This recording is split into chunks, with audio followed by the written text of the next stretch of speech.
No hay segundas oportunidades para una primera impresión. Es una de las frases más crueles y ciertas que existen. Pero la mayoría de la gente cree que esa primera impresión se forja durante los primeros minutos de una conversación. Creen que tienen tiempo. Creen que se trata de las palabras que eligen o de la primera anécdota que cuentan. ¿Y si te dijera que eso es una ilusión? ¿Y si te dijera que el cerebro de la persona que acabas de conocer ya ha tomado su decisión más importante sobre ti, si confía en ti, si te respeta, si te considera competente? Antes de que hayas tenido la oportunidad de decir hola? No estoy hablando de intuición ni de magia. Estoy hablando de neurociencia. Tu cerebro, el de todos, es una máquina de supervivencia que ha evolucionado durante millones de años para emitir juicios ultrarrápidos sobre los demás. En una décima de segundo, ya ha emitido un veredicto silencioso sobre la persona que tiene delante. El problema es que has pasado toda tu vida ignorando esos veredictos, o peor, dejando que tu mente consciente y ansiosa los anule. En este video, te voy a enseñar a escuchar. Te voy a dar las claves para decodificar conscientemente esas señales que tu cerebro ya está procesando de forma instintiva. A través de una cadena de revelaciones, vamos a desglosar el proceso de leer a alguien en un sistema que puedes empezar a usar en los próximos 5 segundos de conocer a un extraño. Pero para aprender a leer a los demás, primero tienes que entender la asombrosa velocidad de tu propio radar interno. ¿Cómo es posible que tu cerebro juzgue tan rápido? ¿Y qué demonios está mirando en esos primeros milisegundos? La respuesta está en nuestro pasado más primitivo. Capítulo 1. El veredicto silencioso. Tu cerebro juzga en milisegundos y casi nunca se equivoca. La respuesta a esa pregunta es que tu cerebro no está interesado en ser educado. Está interesado en mantenerte vivo. Creemos que somos seres lógicos, racionales y modernos, pero bajo esa fina capa de civilización, opera un sistema operativo mucho más antiguo y poderoso, nuestro cerebro de supervivencia. Y su función principal al conocer a alguien nuevo no es hacer un amigo, es escanear, evaluar y emitir un juicio de amenaza o seguridad. Para esa tarea, la velocidad no es una ventaja, es una necesidad absoluta. Esta capacidad fue estudiada de forma brillante en el laboratorio de Alexander Todorov en la Universidad de Princeton. En sus experimentos, mostraron a los participantes rostros de desconocidos durante apenas una décima de segundo y les pidieron que evaluaran rasgos como la fiabilidad y la competencia. Los resultados fueron impactantes. Los juicios no solo eran increíblemente rápidos y consistentes, sino que definían la percepción inicial de forma casi permanente. El veredicto de los primeros 100 milisegundos era, en la mayoría de los casos, el veredicto final. Pero la habilidad de nuestro cerebro va más allá de una simple foto. Este fenómeno fue popularizado por el autor Malcolm Gladwell en su libro Blink, Inteligencia Intuitiva, basándose en el concepto científico de Tines-Lissing o muestreo fino. La investigadora Nalini Ambady demostró su poder de forma concluyente. Les mostró a unos estudiantes videos de solo 10 segundos y sin sonido de profesores que nunca habían conocido.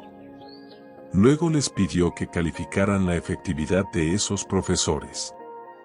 Lo increíble es que esas calificaciones instantáneas, basadas en un fragmento minúsculo de comportamiento no verbal, coincidían casi a la perfección con las calificaciones de final de semestre de los alumnos que habían pasado un curso entero con esos mismos profesores. Nuestro cerebro inconsciente, en cuestión de segundos, es capaz de capturar la esencia de una persona con una precisión aterradora. ¿Por qué desarrollamos esta habilidad casi sobrehumana? Para entenderlo, viaja conmigo en el tiempo. Imagina que eres uno de nuestros primeros ancestros en la sabana. Oyes un crujido en la maleza y una figura emerge. No tienes un perfil de LinkedIn que revisar. Tienes una fracción de segundo para tomar la decisión más importante, amigo o enemigo, aliado o amenaza. Para sobrevivir, el cerebro desarrolló atajos. La parte más antigua de nuestro cerebro, la amígdala, aprendió a analizar instantáneamente señales faciales y corporales. Un rostro con las cejas hacia abajo y las comisuras de la boca hacia abajo imita una expresión de enfado, señalando peligro. Un rostro más abierto y curvado hacia arriba señala seguridad. No era un sistema perfecto, pero era lo suficientemente bueno para mantenernos vivos. Ese mismo software prehistórico sigue operando dentro de ti ahora mismo con el mismo poder. Cuando entras a una entrevista de trabajo, antes de que pronuncies tu nombre, el cerebro del entrevistador ya ha emitido un juicio sobre tu fiabilidad basado en tu rostro, el estudio de Princeton. Y ha hecho un muestreo fino de tu competencia basándose en la forma en que caminaste desde la puerta hasta la silla, el estudio de Ambady. El resto de la entrevista, a menudo, es un ejercicio de su cerebro racional buscando evidencia para confirmar ese veredicto instintivo. La batalla se gana o se pierde antes de que empiece la conversación formal. Hemos respondido a nuestra primera pregunta con una profundidad abrumadora. El cerebro juzga a esa velocidad porque está ejecutando un software de supervivencia perfeccionado durante milenios, capaz de analizar datos estáticos y dinámicos en un instante. Pero esto nos lleva a una pregunta aún más profunda y práctica. El rostro y los gestos son cruciales, sí. Pero antes incluso de que podamos ver con claridad las facciones o los movimientos de alguien, hay una señal todavía más primitiva, más animal, que nuestro cerebro capta a distancia. Una señal que se procesa a nivel del tronco encefálico y que responde a la pregunta más básica de todas: ¿esta persona es una amenaza o una oportunidad? ¿Es un depredador o es una presa? Capítulo 2, Canal 1, el lenguaje del poder. ¿Depredador o presa? Olvídate de las palabras. Olvídate incluso de las sonrisas.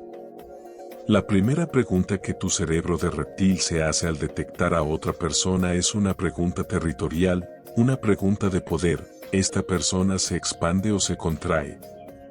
¿Ocupa su espacio con confianza, o parece que pide perdón por existir?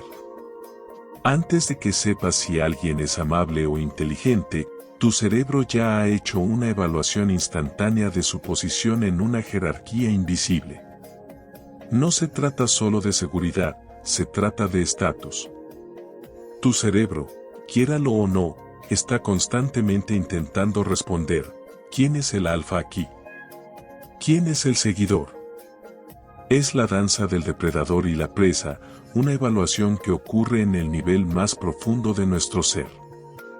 Este lenguaje no verbal del poder se divide en dos categorías opuestas: comportamientos expansivos y comportamientos contractivos. Los comportamientos expansivos son el lenguaje de la confianza, el estatus y la calma. Son gestos que, literal y figuradamente, ocupan más espacio. Piensa en hombros relajados y hacia atrás, un pecho abierto, una cabeza erguida, brazos y piernas sin cruzar. Pero va más allá de la postura. Es la forma en que una persona interactúa con su entorno. Es lo que el exagente de contrainteligencia del FBI y experto en lenguaje no verbal, Joe Navarro, llama comportamientos territoriales. Una persona confiada reclamará su territorio sutilmente, colocará su maletín en la silla de al lado, expandirá sus documentos sobre la mesa de reuniones, apoyará un brazo en el respaldo de la silla. Estos actos, aunque pequeños, envían una señal poderosa e inequívoca al cerebro de los demás: este espacio es mío. Estoy cómodo aquí. Controlo este entorno y no tengo miedo. Paradójicamente, la persona que proyecta más poder y control es la que nos hace sentir más seguros a su alrededor, porque su calma es contagiosa. Por otro lado, tenemos los comportamientos contractivos. Son el lenguaje de la ansiedad, la sumisión y el estrés. Son todos los gestos que nuestro cuerpo hace para intentar hacerse más pequeño, para volverse invisible. Es encorvar los hombros, cruzar los brazos, un intento de autoprotección, frotarse el cuello, un gesto pacificador para calmar los nervios, o sentarse en el borde de la silla, como si estuvieras listo para salir corriendo. Según Navarro, la persona en un estado de incomodidad también reduce su territorio al mínimo, mantiene su bolso sobre el regazo, sus codos pegados al cuerpo, su taza de café directamente frente a ella. Como una pequeña barrera. Cada uno de estos gestos es una fuga de su estado interno, una señal que le grita al cerebro de los demás: estoy nervioso. No estoy seguro aquí. No tengo el control. Y aunque pueda generar compasión, raramente genera respeto o confianza en un primer encuentro. Lo más fascinante de todo esto es que no es una simple lectura de un estado mental preexistente, es una vía de doble sentido que se retroalimenta. La psicóloga social de Harvard, Amy Cuddy, lo demostró en su revolucionaria investigación sobre las posturas de poder. Descubrió que forzarte a adoptar una postura expansiva durante solo 2 minutos cambia tu propia química cerebral, aumenta tus niveles de testosterona y reduce tus niveles de cortisol, la hormona del estrés. Tu postura no solo refleja tu estado mental, lo crea. Y los demás leen ese estado mental como si fuera una valla publicitaria. Tu cuerpo le está diciendo al mundo, y a ti mismo, si te sientes como un líder o como un seguidor. Pero aquí hay una capa de sofisticación que muchos pasan por alto. No toda la expansión es igual. Existe la expansión agresiva y la expansión tranquila. Un individuo de bajo estatus que se siente amenazado puede inflar el pecho y hablar en voz alta, como un gorila joven que golpea su pecho para aparentar ser más grande. Es una muestra de poder ruidosa y, a menudo, frágil. Sin embargo, el verdadero alfa, el líder seguro de sí mismo, a menudo muestra su dominio a través de la calma y la quietud. Sus movimientos son económicos y deliberados. No tiene prisa. No necesita demostrar nada. La verdadera confianza no es ruidosa, es tranquila. Aprender a diferenciar entre la arrogancia ruidosa y la confianza serena es un nivel avanzado de lectura. Imaginemos una escena. 2 personas entran a una sala para una negociación. La persona A entra con un paso tranquilo y medido. Elige una silla, deja su maletín en el suelo a su lado, y coloca su libreta y su pluma en el centro de su espacio en la mesa. Se sienta, ocupando todo el respaldo de la silla, y descansa un brazo sobre la mesa. Está reclamando su territorio y transmitiendo calma. La persona B entra con pasos más rápidos y cortos. Pone su bolso sobre su regazo, creando una barrera. Coloca su libreta en el borde de la mesa, cerca de ella. Se sienta en la punta de la silla, con los tobillos cruzados debajo. Está minimizando su presencia. Antes de que se haya dicho una sola palabra, tu cerebro ya sabe quién tiene el control de la situación y quién se siente intimidado. Así que hemos respondido a nuestra segunda pregunta. La evaluación de predador o presa se hace a través de un escaneo instantáneo del lenguaje corporal del poder, el territorio y la energía. Ya tienes el primer y más importante filtro para tu lectura de 5 segundos. Pero aquí viene la trampa en la que cae la mayoría de la gente: asumen que la confianza expansiva es siempre buena y la ansiedad contractiva es siempre mala. ¿Y si esa persona que parece un león confiado es en realidad un narcisista arrogante a punto de devorarte? ¿Y si esa persona que parece una gacela ansiosa es en realidad un genio brillante pero terriblemente introvertido?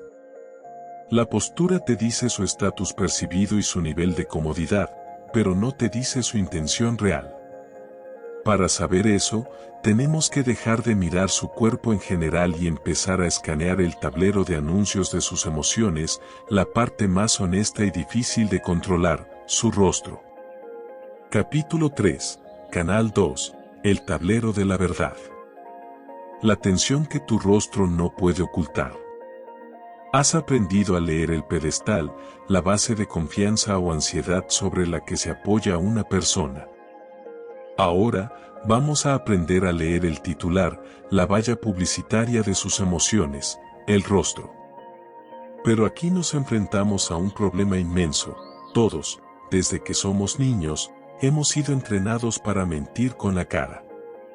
Pon una sonrisa, no pongas esa cara, al mal tiempo, buena cara. La sonrisa es la herramienta de ocultación social más utilizada y perfeccionada del planeta.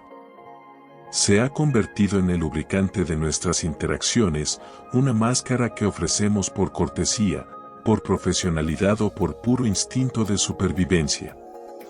Entonces, si la señal más obvia es a menudo una mentira, ¿cómo leemos la verdad? La clave es dejar de mirar la sonrisa en sí misma y empezar a buscar la evidencia que la rodea. El primer paso es aprender a diferenciar una sonrisa social y voluntaria de una sonrisa genuina y emocional. Los científicos la llaman la sonrisa de Duchenne, en honor al neurólogo francés que la estudió en el siglo XIX. Una sonrisa social, la que usamos por cortesía, solo activa un músculo principal, el cigomático mayor, que es el que tira de las comisuras de los labios hacia los lados. Es una sonrisa que vive y muere en la mitad inferior del rostro. Sin embargo, una sonrisa genuina, la que nace de una alegría real, es un evento que involucra a toda la cara. No solo se activan los músculos de la boca, sino también los músculos que rodean los ojos, el orbicular. Esto provoca dos señales inconfundibles, las famosas patas de gallo se marcan en las esquinas de los ojos y las mejillas se elevan visiblemente. Haz la prueba ahora mismo. Finge una sonrisa para una foto. Siente cómo solo se mueve tu boca. Ahora, piensa en un recuerdo que te haga reír de verdad. Siente cómo tus mejillas se levantan y tus ojos se achinan. Esa es la diferencia. La próxima vez que alguien te sonría, ignora su boca por un segundo y mira directamente a sus ojos. ¿Se arrugan? ¿Brillan? ¿O permanecen fríos e inmóviles? La boca puede mentir, pero los ojos rara vez lo hacen. Una vez que has aprendido a dudar de la sonrisa, puedes convertirte en un detective de los 3 puntos de tensión facial que la gente casi nunca puede controlar conscientemente, incluso cuando creen que están proyectando calma. El primer punto de tensión es la mandíbula. Es el epicentro del estrés y la ira reprimida. Cuando nos sentimos presionados, en desacuerdo o frustrados, pero no podemos o no queremos expresarlo verbalmente, nuestro instinto primario es apretar la mandíbula. Busca el músculo macetero, ese que está en la parte posterior de la mejilla. ¿Lo ves contraerse y abultarse por un segundo? ¿Ves cómo los labios se presionan juntos en una línea fina y blanca? Estás en una negociación y dices tu precio. Tu interlocutor sonríe y dice es una oferta interesante, pero ves que su mandíbula se petrifica por una fracción de segundo. Acabas de tocar un nervio. Su sonrisa es la máscara social, su mandíbula es la verdad emocional. El segundo punto de tensión es el entrecejo. El espacio entre las cejas es un tablero de anuncios increíblemente honesto para la confusión, la preocupación o el desacuerdo. Cuando el cerebro se enfrenta a un problema o a una información que no le cuadra, los músculos de la frente se contraen involuntariamente, creando un pliegue vertical, las famosas arrugas del 11. Estás explicando una idea compleja a tu equipo. Todos asienten y sonríen, pero notas que a uno de tus compañeros se le frunce el entrecejo por un instante. Su boca dice sí, lo entiendo, pero su rostro te está suplicando, estoy perdido, por favor, explícalo de otra manera. Ignorar esa señal es una receta para el desastre. Atenderla y decir hay alguna parte que no haya quedado del todo clara, es un acto de alta inteligencia social. El tercer punto de tensión es la velocidad de parpadeo. Es uno de los indicadores de estrés más fiables porque es controlado por el sistema nervioso autónomo. Una persona en un estado relajado parpadea, de media, unas 15 o 20 veces por minuto. Sin embargo, cuando el cerebro se somete a una carga cognitiva alta como cuando se intenta formular una mentira, se siente intimidado o se escucha algo que le perturba profundamente, la velocidad de parpadeo puede aumentar drásticamente. No necesitas un cronómetro, solo necesitas establecer una línea de base. Si durante una charla trivial, la persona parpadea a un ritmo normal y, de repente, al hacerle una pregunta directa sobre un tema sensible, empieza a parpadear como si tuviera arena en los ojos. Su cerebro está en alerta roja. Algo en tu pregunta le ha provocado una descarga de estrés. Has aprendido a leer más allá de la máscara. Sabes que la intención no está en la sonrisa, sino en los ojos. Sabes que el estrés se esconde en la mandíbula, la confusión en el entrecejo y la ansiedad en el parpadeo. Pero la cara, por muy reveladora que sea, es el territorio que más conscientemente intentamos controlar. Desde niños nos repiten pon buena cara. Pero nunca, absolutamente nunca, nadie nos dice pon buenos pies. Y si te dijera que las partes de nuestro cuerpo más alejadas del cerebro, nuestras manos y, sobre todo, nuestros pies, son, en realidad, las más honestas? ¿Y si te dijera que los pies de una persona a menudo gritan la verdad que su boca y su rostro se esfuerzan desesperadamente por ocultar? Capítulo 4, Canal 3, Los traidores del cuerpo. Las manos y los pies nunca mienten. Suena extraño, ¿verdad? Que la clave para leer la mente de alguien no esté en sus ojos, sino en sus pies. Pero la neurociencia detrás de este principio es sólida y fascinante. Tu cerebro está estructurado en capas evolutivas. La capa más externa y moderna, el neocórtex, es la sede del pensamiento racional, el lenguaje y el engaño consciente. Es la parte de tu cerebro que decide poner una sonrisa falsa. Pero bajo esa capa, reside el sistema límbico, el cerebro emocional y mamífero. Este sistema es honesto, instintivo y reacciona en tiempo real a cómo nos sentimos de verdad. Y resulta que el neocórtex ejerce un control dictatorial sobre la cara, pero su influencia se debilita a medida que desciende por el cuerpo. Las partes más alejadas del cerebro, las manos y, sobre todo, los pies, son las que quedan bajo el control más directo y honesto del sistema límbico. Nadie en el mundo entiende esto mejor que Joe Navarro. Como agente de contrainteligencia del FBI durante 25 años, su trabajo consistía en interrogar a espías y terroristas. En esas situaciones, un error de lectura no es un momento incómodo, puede costar vidas. Navarro afirma que, mientras un espía puede pasar años entrenando su rostro para no mostrar ninguna emoción, casi nunca se entrena para controlar sus pies. Él los llama los chivatos del cuerpo, porque son la parte más honesta de nosotros. Empecemos por ahí, por la brújula de la intención, los pies.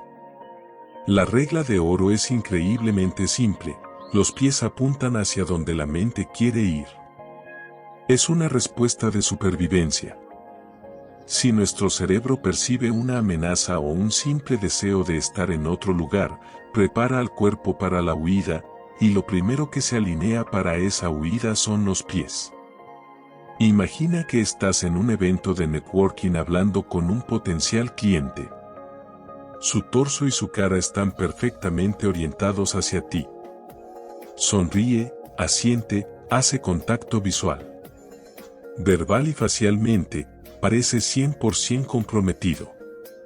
Pero echas un vistazo discreto hacia abajo y ves que sus dos pies están angulados a 45 grados, apuntando directamente hacia la puerta de salida o hacia la barra del bar. Su cerebro límbico te está gritando la verdad que su boca educada oculta: esta conversación ha terminado para mí. Estoy buscando una vía de escape. Reconocer esta señal es un superpoder. Te permite cerrar la conversación con elegancia antes de que se vuelva forzada, diciendo algo como: ha sido un placer, no te robo más tiempo. Te vas dejando una impresión de alta inteligencia social, no de pesadez. Ahora, el caso contrario. Estás en un grupo de 3 personas. Tu jefe está hablando animadamente con tu compañero, pero tú notas que, aunque su torso está orientado hacia él, sus pies están orientados hacia ti. Esa es una señal subconsciente de que, aunque la conversación actual es con tu compañero, su interés real o su próxima parada mental eres tú. Es una invitación silenciosa a que esperes tu turno para intervenir. Pasemos a las manos, el barómetro de la confianza y la ocultación. Nuestro cerebro primitivo está obsesionado con las manos del otro. Durante milenios, las manos eran las que sostenían la lanza, la piedra o, por el contrario, las que ofrecían comida. Por eso, tenemos una aversión instintiva y profunda hacia las manos que no podemos ver. Cuando una persona esconde las manos, metiéndolas en los bolsillos, sentándose sobre ellas o manteniéndolas debajo de una mesa, especialmente en respuesta a una pregunta directa, está enviando una señal límbica de que podría estar ocultando algo. No significa necesariamente que esté mintiendo, pero sí indica una falta de confianza y comodidad con el tema en cuestión. Una persona segura y abierta, por el contrario, muestra las manos con naturalidad. Presta atención también a los gestos específicos. ¿Ves a la persona juntar las yemas de sus dedos formando una especie de pirámide? Navarro llama a este gesto el campanario y es una de las señales de alta confianza más fiables que existen. Alguien que hace esto se siente extremadamente seguro de lo que está diciendo. Por otro lado, si ves a alguien frotarse el cuello, tocarse la oreja o jugar con un collar justo después de que le hagas una pregunta, estás viendo lo que se conoce como comportamientos pacificadores. Son gestos que nuestro cerebro nos ordena hacer para calmarnos en momentos de estrés o inseguridad. Su boca puede estar diciendo no hay ningún problema, pero su mano en el cuello está diciendo esto me pone increíblemente nervioso. Ahora eres un observador de cuerpo completo. Has aprendido a leer la confianza en la postura, la tensión en el rostro, la intención en los pies y la seguridad en las manos. Tu habilidad para captar la conversación no verbal es ya de un nivel de élite. Pero, ¿qué pasa con las palabras?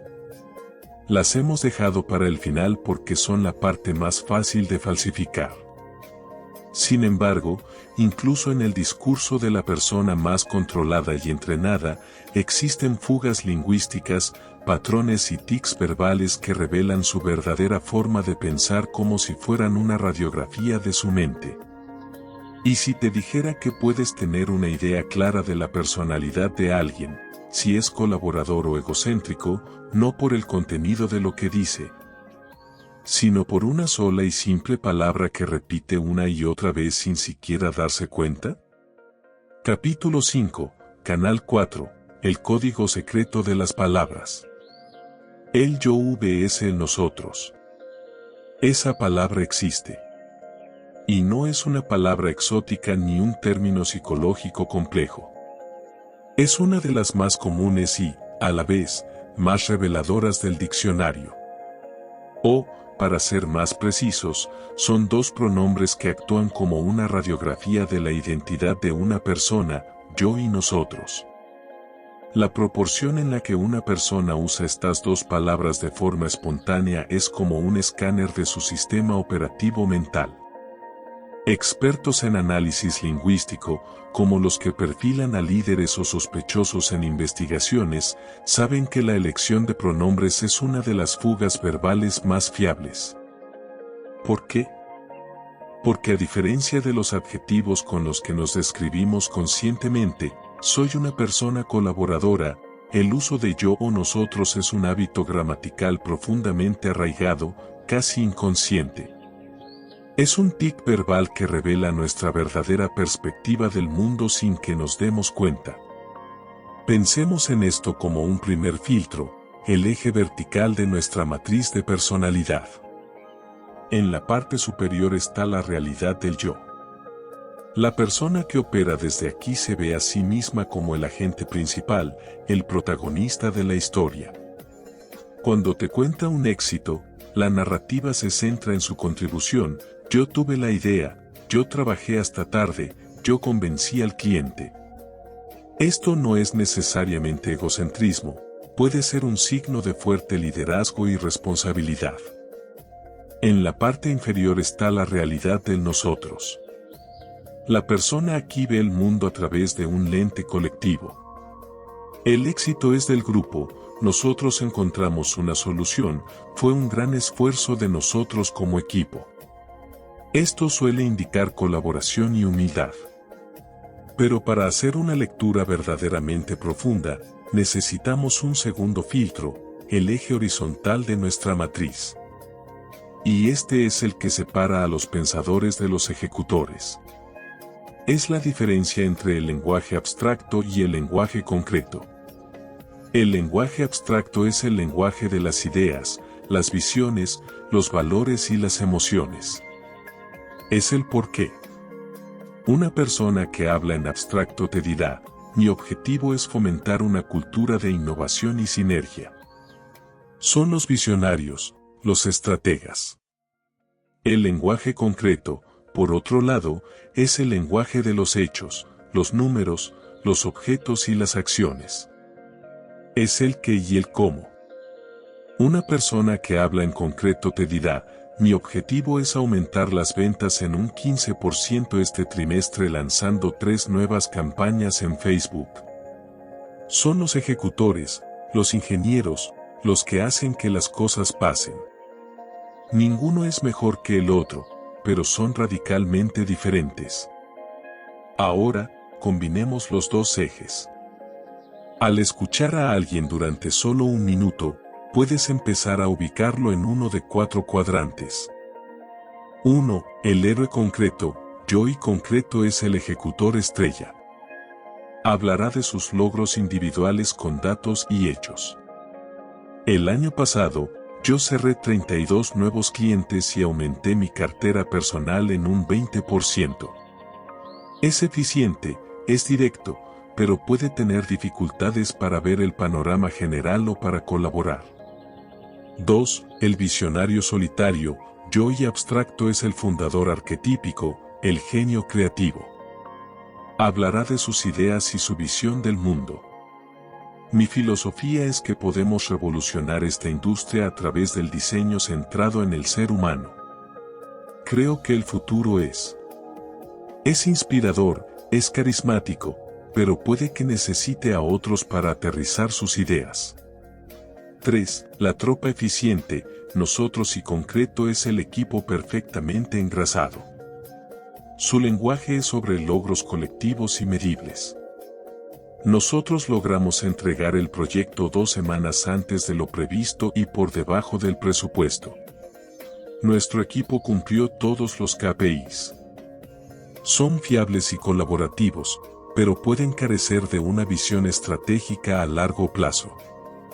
4. El movimiento inspirador, nosotros y abstracto es la organización con una misión. Hablan de valores compartidos y de un propósito común. Nosotros creemos en un futuro más sostenible. Nuestra misión como empresa es crear un impacto positivo. Son magnéticos y tienen una cultura fuerte, pero a veces pueden perderse en los ideales y descuidar la ejecución. La prueba de fuego para identificar esto en segundos es hacer una pregunta abierta como, cuéntame sobre un proyecto que realmente te haya apasionado. Y luego, escucha, te cuenta la historia de su visión personal, yo y abstracto, te da una lista de los KPIs que él personalmente batió, yo y concreto. Te habla de la increíble camaradería del equipo para lograr un objetivo común, nosotros y abstracto, o te describe el proceso paso a paso que el equipo siguió para entregar el trabajo, nosotros y concreto. Saber esto es una ventaja estratégica descomunal. Te permite adaptar tu propio lenguaje para generar una conexión instantánea. A un héroe concreto, háblale de resultados medibles.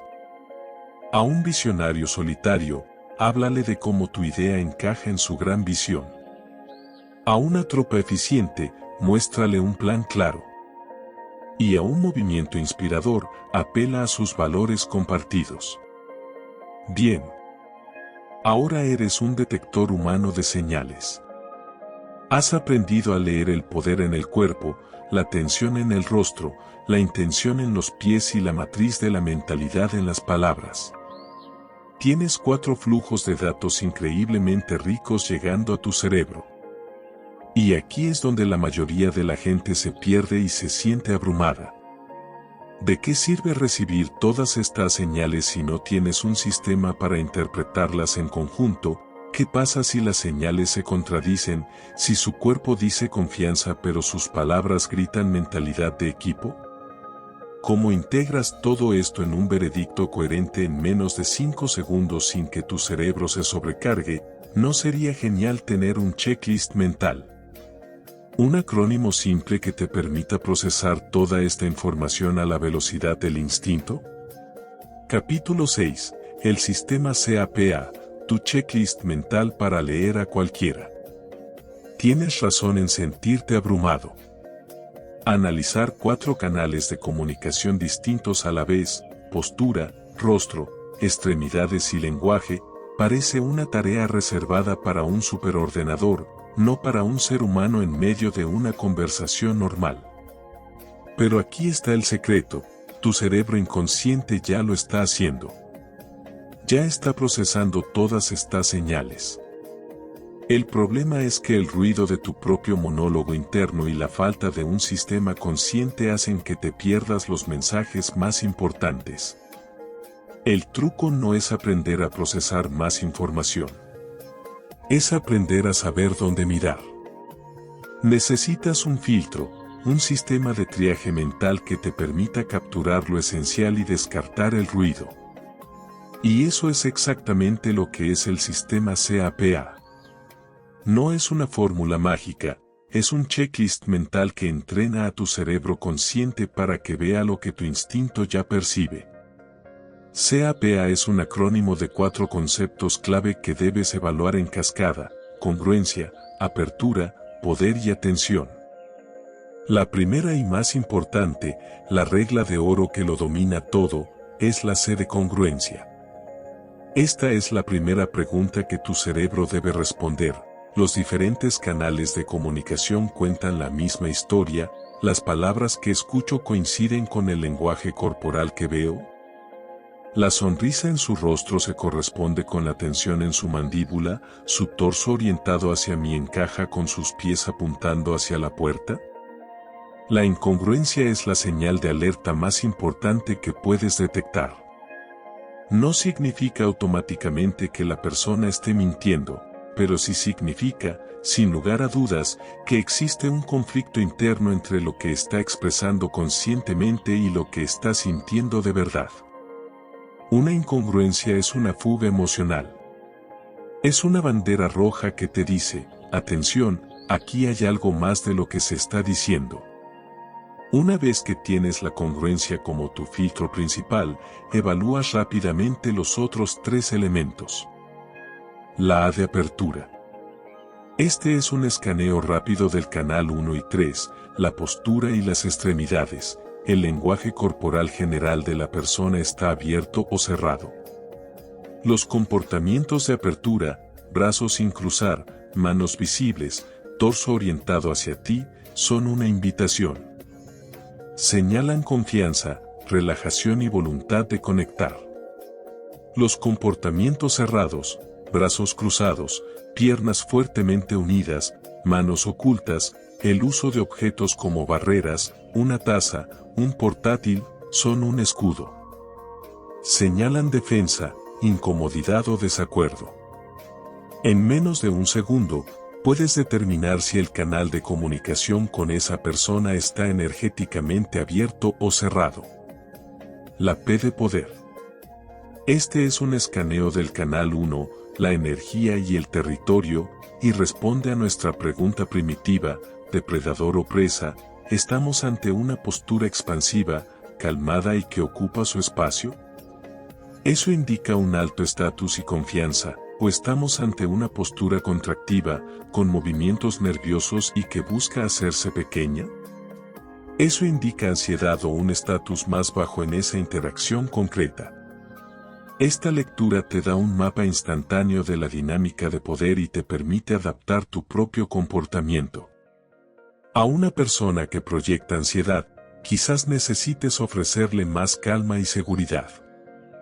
A una persona que proyecta un poder inmenso, sabrás que tienes que ser más directo y conciso.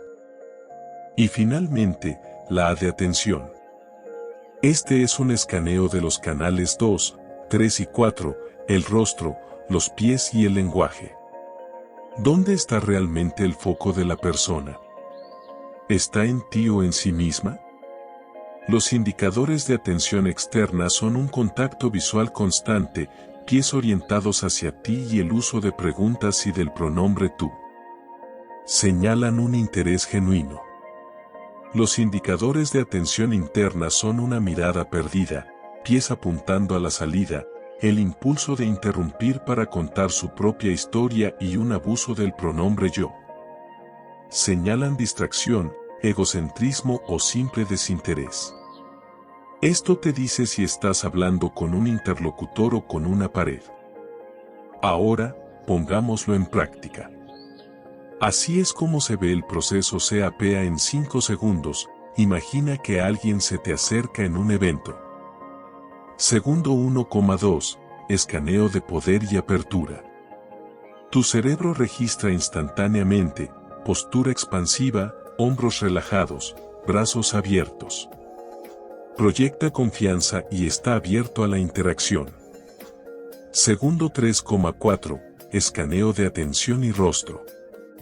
Mientras se acerca, notas, contacto visual directo, pies orientados hacia mí, sonrisa de Duchenne que llega a los ojos. Su foco está en mí. Segundo 5, el veredicto de congruencia. Todas las señales apuntan en la misma dirección. Son coherentes. Tu lectura instantánea es, esta persona es segura de sí misma, está genuinamente interesada y abierta a conectar. Ya tienes una base sólida sobre la que empezar la conversación. Ahí lo tienes. CAPA. Un sistema simple para realizar una autopsia social en 5 segundos. Es una herramienta de un poder inmenso. Te da una ventaja casi injusta en cualquier interacción humana. Pero como toda herramienta poderosa, como un bisturí afilado, puede usarse para curar o para herir. Ahora que puedes ver las inseguridades, las intenciones y las inconsistencias de los demás con una claridad que antes no tenías, nace una pregunta fundamental, una pregunta ética: ¿qué vas a hacer con esta información? ¿Usarás este poder para convertirte en un juez implacable y cínico, o en un conector más empático y efectivo? La respuesta a esta pregunta no define la técnica, te define a ti. Capítulo 7. El peligro de creerte un telépata, de juez a detective. Esta es la encrucijada final de nuestro viaje. Y es, sin duda, la más importante. Porque el conocimiento sin sabiduría es peligroso. El poder de leer a la gente, de ver más allá de sus máscaras, si no se maneja con la mentalidad correcta, tiene el potencial de convertirte en la persona más cínica, arrogante y solitaria de la habitación. Te da la capacidad de etiquetar a la gente en cajas, de confirmar tus propios prejuicios a la velocidad de la luz y de cerrar la puerta a cualquier conexión genuina. Aquí es donde tienes que elegir qué rol vas a jugar. Tienes dos opciones, el juez o el detective. La mentalidad del juez es la más tentadora y la más destructiva. El juez usa el sistema CAPA como un arma para emitir sentencias rápidas. Ve una postura contractiva y dicta, inseguro. Ve un uso predominante del yo y sentencia, egocéntrico. Detecta una incongruencia entre una sonrisa y unos pies nerviosos y declara, falso. El juez busca confirmar sus sospechas. Cada señal no verbal es una prueba para condenar. El problema es que este enfoque, además de ser arrogante, es increíblemente estúpido. Es víctima de lo que los psicólogos llaman el error fundamental de atribución, la tendencia a creer que lo que los demás hacen es un reflejo de quienes son, su carácter, en lugar de ser un reflejo de la situación en la que se encuentran. El juez ve los brazos cruzados y no considera que la persona simplemente tiene frío, o que la silla no tiene reposabrazos, o que el tema que se está discutiendo le recuerda a una mala experiencia pasada. El juez no busca la verdad, busca tener razón. Y el resultado es que se aísla en una torre de juicios, rodeado de caricaturas en lugar de personas. La mentalidad del detective, por otro lado, es la de la verdadera inteligencia social. El detective es impulsado por una profunda curiosidad. Para él, el sistema CAPA no es una herramienta para llegar a un veredicto. Es una herramienta para encontrar la pregunta correcta. La lectura de 5 segundos no es una sentencia, es la primera pista de la investigación. Veamos la diferencia en acción. El juez ve a su colega con los brazos cruzados mientras presenta una idea y piensa, está cerrado y a la defensiva. Odia mi propuesta. Cierra el caso y se pone hostil. El detective ve exactamente la misma señal, pero su proceso mental es diferente. Pista número 1, incongruencia. Verbalmente ha dicho que está abierto a ideas, pero su cuerpo muestra un cierre, apertura, cerrada. Mi hipótesis, algo en lo que acabo de decir le ha generado incomodidad o desacuerdo. El detective no emite una sentencia. Formula una pregunta para seguir investigando. He notado que esta parte sobre el presupuesto ha generado una reacción. ¿Hay alguna preocupación en esa área que deberíamos abordar juntos? ¿Ves la diferencia abismal? El juez usa la lectura para crear distancia. El detective la usa para crear un puente. El juez busca el qué tipo de persona es esta.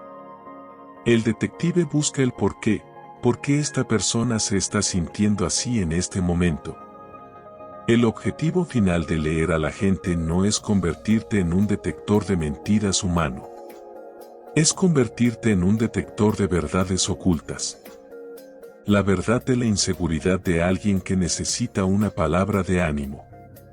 La verdad de su desacuerdo silencioso que, si lo sacas a la luz con empatía, podría salvar un proyecto. La verdad de su pasión no declarada por un tema, que puedes usar para conectar con él a un nivel más profundo. Usas las señales no para exponer a la gente, sino para entenderla. Tu primera impresión ya no es un veredicto final. Es el principio de tu investigación.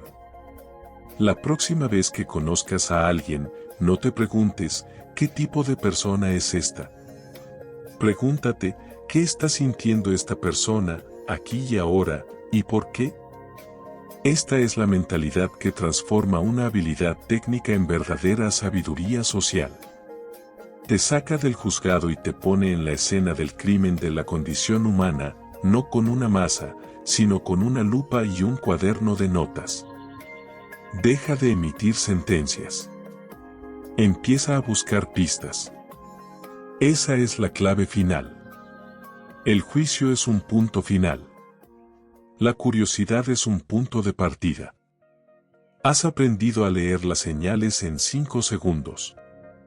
Ahora, tienes toda una vida para usarlas para hacer las preguntas correctas. Deja de ver a través de la gente y empieza a ver dentro de ellos. La conexión es tu única meta.